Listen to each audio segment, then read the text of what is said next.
Build Show friends, another episode of Building on an Island. That's right, this is episode 4 where it really starts to get fun. Wade and his team are going vertical, and I'm actually visiting the job site in this episode as well. So just to catch you up, if you're not familiar, Wade is my friend who's a builder up in Rhode Island, WKP Construction. Wade does some amazing work, and he's building this house on Block Island, which is actually off the coast of Rhode Island. Coastal climate, lots of weather issues, including some issues in this episode, but also just logistical issues. How do you get all this manpower and materials to build a house on a tiny island off the coast? This is a really fun series. And if you actually want to get ahead of the series, we've published several more episodes over at buildshownetwork.com. Big thanks to my friend Wade. There's a lot of cool stuff in this, and I'm in this one as well. So Building on an Island, episode 4, let's get going. I'm Wade Paquin with Building on an Island, and as you can see over my shoulder, we've gone vertical. It's starting to look like a home. The Building on an Island series is sponsored by Andersen Windows and Doors, the Unicare System, Key Link Fencing and Railing, and Legend.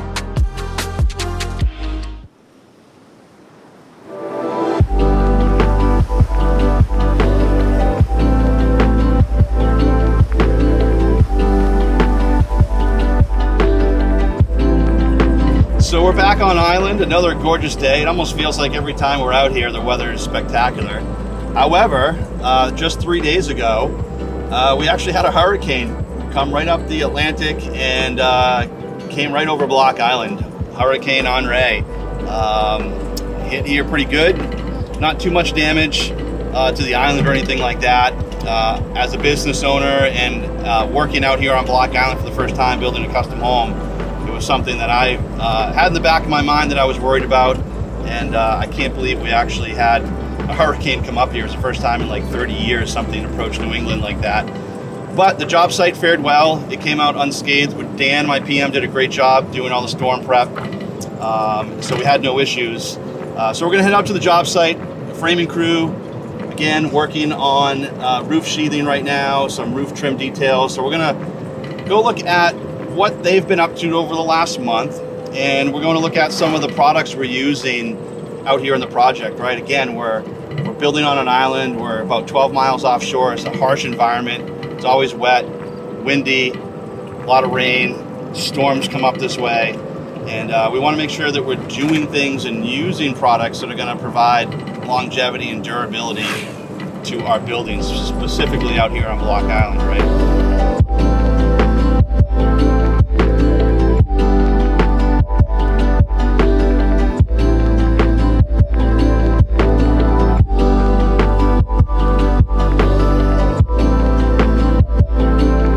As you can see behind me, the framers have made great progress here. The house is mostly framed up.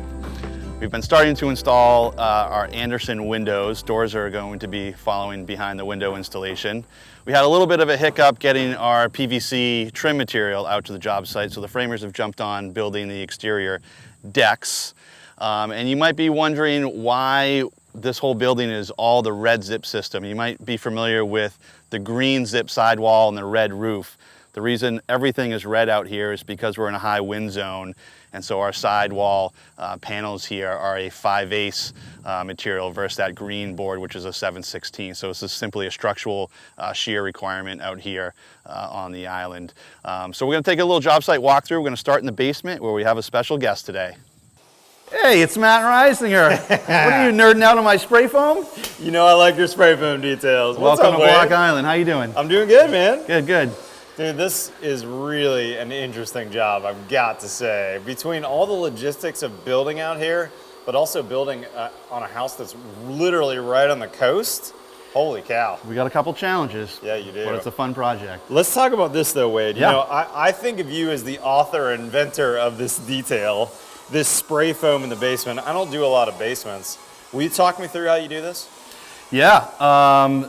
We are trying to find a real simple, quick way to keep our envelope, Yep. right, under the slab up our walls. Yep. And we've settled on closed-out spray foam.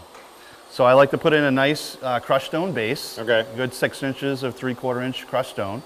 and we put 2, sometimes up to 4 inches And of do you foam need to on it. compact that at all, or not really? We'll run the compactor over it, just Okay. because, you know, so you don't want the weight of the slab to settle the stone, have any potential, you know, hairline cracking issues. Movement. So it'll get compacted. Then we apply the spray foam. And I like to use the stone over, say, a gravel base, because when the spray foam comes out of that gun, it penetrates those voids in the stone. So think of it like kind of tentacles that anchor in, and it holds the foam down to the stone. Gotcha. We've tried it early on, putting it over just regular gravel, and the foam would kind of lift up and float a little bit. Oh, Not interesting. problematic, but just something we just weren't comfortable with it. So And so what's our thickness under our feet now? How much we got in here? so this average is about 2 inches. So we're Okay. getting a good R14, 14 and a half out of this foam here. And it feels really, I mean, this is obviously closed cell, but it's more rigid than I would have expected. I've never walked on foam before. Yeah, it's solid. I mean, sometimes we put 3-4 inches of this underneath a garage slab where cars park, and we don't have any problems with the concrete cracking. So it's that's very amazing. stable. But we're in a basement. There's no structural points coming down onto this slab later. You've No got point your, loads, right? You've got your columns that are bringing the load down to a footing below. Mm-hmm. So this is really just people traffic, boxes, couches, all that kind of stuff. Dead right? load concrete, basically. Yep. Yeah. So now talk to me about this. It looked to me like you've kind of feathered it out as you come up the wall. right, so we got about 2 2 inches here at the bottom, feathered out to maybe, you know, a ½ inch here.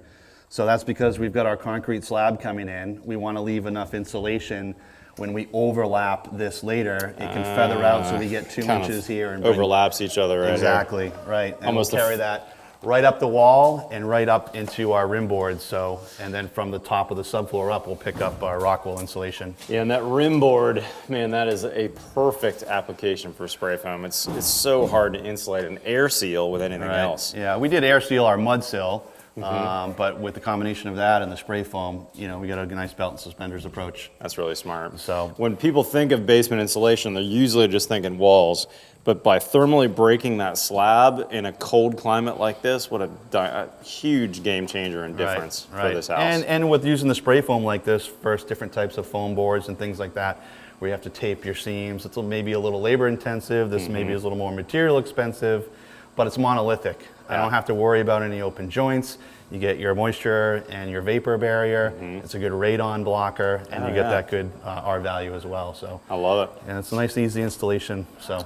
And talk to me about concrete. I think I heard the concrete guys are coming to pour this tomorrow. Yeah, more island logistics, right? We were supposed to have this slab placed last week.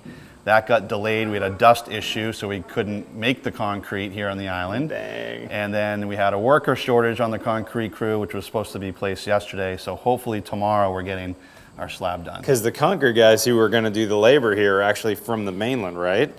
Is that what I heard? And they weren't able to make it over, or something happened? They didn't get on the ferry? All right, you've seen in the previous episode the concrete facility here on the island, but the workers come from the mainland. So apparently they didn't show up for work or something. I'm not sure. Crazy. Now, do you need to put rebar in a slab like this, or what are you doing typically? So for typically that? on the mainland, like we'll use a fiber mesh versus a wire mesh, like those 3x5 sheets, let's say. Out here, I think we're using the wire mesh just because we don't have the luxury of getting the fiber. But if you into could, the but mix. if you had If your we choice, could, that you'd would be do my fiber. preference. Yes. Got it. Yep. And any issues with puddles on here with pouring that concrete?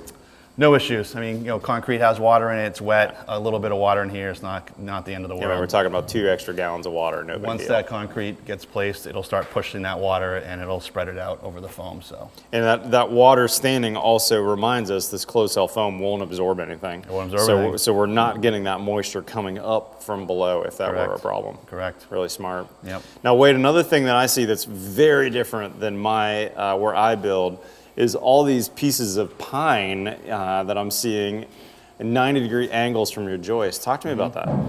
So that's our ceiling strapping, right? Which is It's, ubiquitous here, right? Yeah, it's a Northeast thing from what Such I've a good learned. detail. It's all I've known and how we've done every job. But yeah, it's like a 1x3 spruce pine fir, and it's comes in bundles. It's fairly inexpensive. It's quick to put up. These Yep. guys probably did this whole basement in a half day. Is that right? Yeah. Fast. And it's just something we use here in the Northeast. I think there's like 3 or 4 things that are important in terms of what this is doing, right? It's providing a nice fast chase way for the electrician to run his wires. That's right. He can just staple right on the bottom of those eye joists, right? And go. It helps stabilize the eye joist, right? It gives it some rigidity.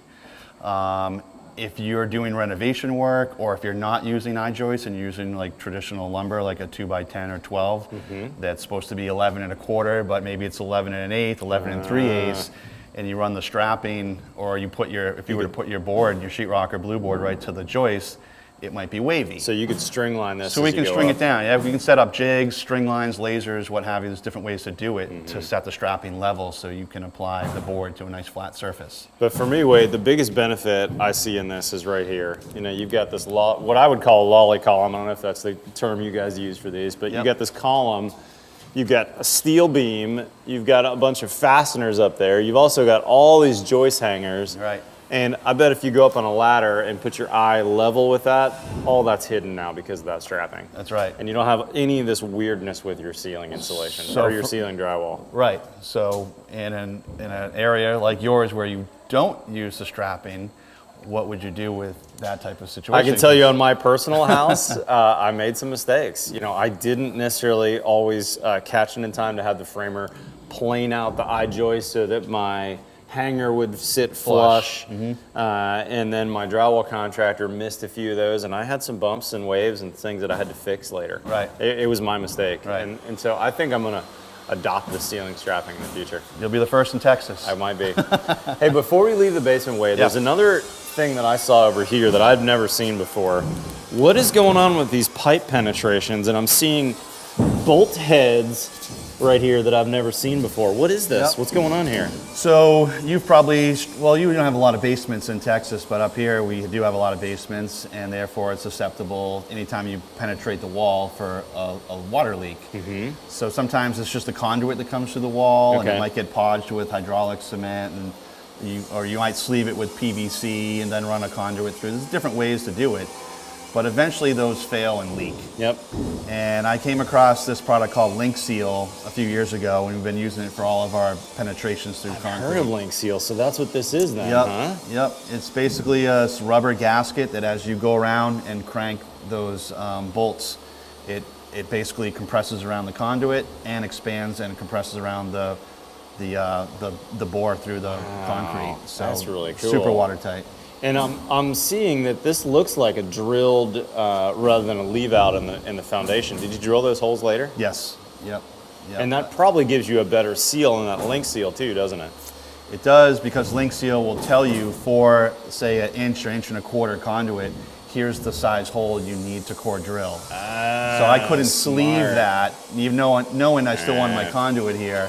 The sleeve would be too big for the Link Seal, so that's why we do it later. So you bought this Link Seal specifically for this, you know, let's say it's a 3-inch hole and an inch conduit. Correct. Then you buy the Link Seal for that. Correct. That's really cool. Yep. Are you able to find that locally, or you have to buy that on the internet? You can buy it online. I know a lot of supply houses carry it, like the electrician can get it, the plumbers can get it.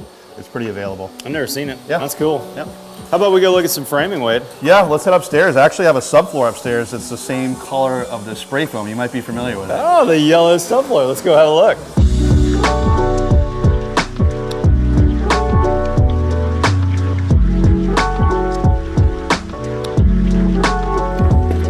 Well, Matt, we're going to start at the top floor because we've got a reverse layout here. Oh, man, Wade. For obvious reasons, the view is phenomenal. Spectacular. And the framing, too. I mean, look at these ceilings, Wade. It almost feels like you're in a church here or something. It really does. Like, wow.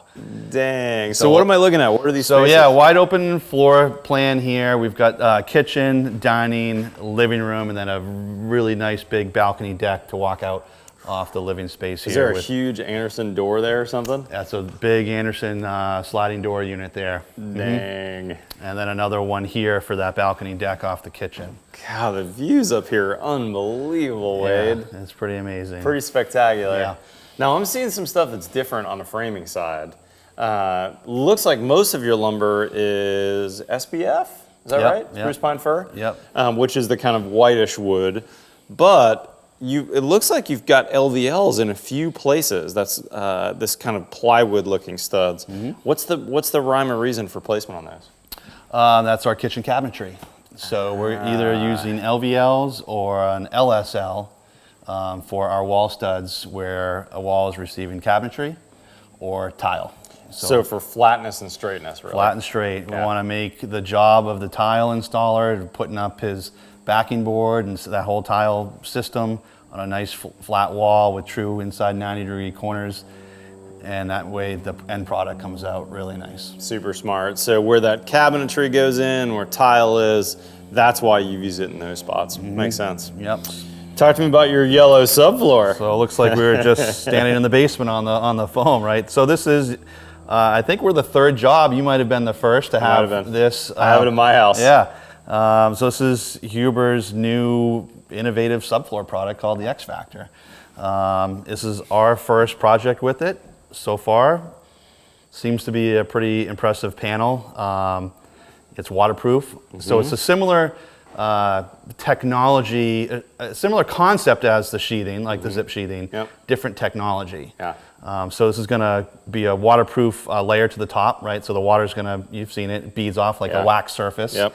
It cleans easy. You can write on it with your Sharpie. I know you're a big Sharpie guy. That's the biggest thing I really liked about it. Well, maybe the cleaning factor too, which we'll get to in a second, but I love that I could Sharpie on this, make a note, make a mark, and you'd come back 2 weeks, still there. 2 months later, still there, still looks good. Right, right. And it's fade resistant too. So, you know, if the framing's out when the weather for a while, you're not gonna have any problems with the top layer here on the floor. So, but the cleanup sweep up's really nice on this too. Cleanup sweep up's been great. I mean, you can see this is under construction, and we try and maintain a clean job site. You bring clean at the end of the day. For the most part, it looks like a newly installed product. So. Looks really good. Yeah.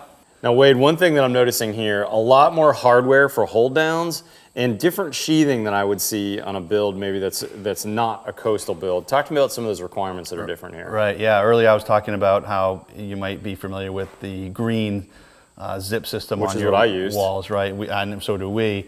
And then the red roof. So you see that green-red combination of the zip system a lot. Here, everything is the red because of our high wind zone and the shear requirements here.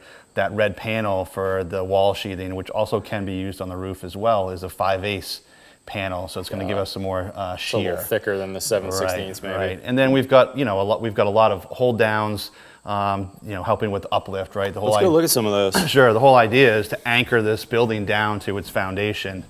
So basically, these are connecting floors or levels of the house, right? Correct. And so there's some kind of specialized pattern of, I'm sure, a special screw. Special screw that comes with it. They're in the bag over there. And then you got the threaded rod that goes through. And so with these two floor joists, there's one below that. So you have one below the floor and above the floor, and those get bolted together to hold the floor assembly and system together. And your engineer's probably speccing this hardware and its placement, I'm assuming, right? Yeah, we have different size hold downs, different lengths and so forth. That's all outside of my pay scale. But they're not just placed. We don't place those where we feel they need to be placed. These I'm noticing they're fairly common, right? Right on this either side of this door opening, one in the corners, and then even just where this header comes down, just a few feet away. So you've got a lot of those hold downs in this house. Yeah, normally that first 4 feet of a corner is really important for shear. So you see a lot of hold downs in those areas, but they're all specified. So it makes our job easier to pull it off the spec list, order the material, and install it where it needs to go. And will the engineer come and check those and sign off for you? Like in where I build, I'll have the engineer sign off, and then my local inspector's looking for that engineer sign off to say that the house got built to the engineering plan. So here, the building inspector does all of that inspection. Okay. Correct, yeah. Gotcha. Always fun having you on the job site, especially out here in beautiful Block Island. I mean, it wasn't hard to get me out here. Look at this view, Wade. Gorgeous views, beautiful weather, and a really well-built house with lots of good details. Thank you, thank you. It's a special project on a really, really unique island. For sure, and you guys are killing it, man. I love it. Thank you. I know you're a busy guy, but if you have some time, I've got Don Hamill, the regional Andersen rep, coming out to the island. We're going to be doing a full window prep, window install. I know you love these. We're going to get into nerdy details? Of course we are. I'll stick around. All right, sounds good. Until next time, guys, I'm Wade Paquin with Building on an Island.